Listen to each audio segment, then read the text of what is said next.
माझं म्हणणं आहे 100 कोटी रुपयाचं अवैध उत्खनन गेवराई तहसीलदाराच्या त्या ठिकाणी माध्यमातून त्यांच्या नेतृत्वाखाली अध्यक्षतेखाली जे काही सिंडिकेट कार्टल काम करत आहे त्याच्या माध्यमातून या गोदावरी नदीमध्ये झालेलं आहे।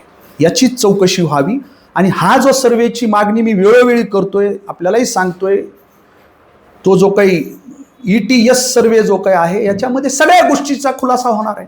मी काय म्हणलं की 8,000 नाही तर 80,000 ब्रास उत्खनन झालंय आणि ही जबाबदारी तहसीलदार गेवराईवर निश्चित करावी आणि त्यांच्यावर टोकाची कारवाई करावी। कर्मचाऱ्यांची हाय आहे तर त्यांची काही माहिती एकत्रित करण्यासाठी काही मागणी करता किंवा त्या संदर्भात काही निवेदन तुम्ही पोलीस अधीक्षकांना देऊ? मी माझ्या स्तरावर कोणत्या पोलीस अधिकाऱ्यांचे कुणाचे हायवा आहेत हे माझ्या स्तरावर त्याची शहानिशा करतोय। लवकरच माझ्याकडे ती यादी येईल।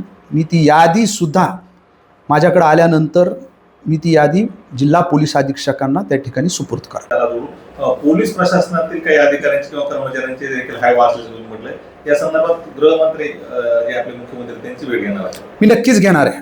या आठवड्यामध्ये येणाऱ्या आठवड्यामध्ये जेव्हा मी मुंबईला जाईल त्यावेळेस मी माननीय मुख्यमंत्री देवेंद्रजी फडणवीस साहेबांना सुद्धा या संदर्भात निवेदन देणार आहे।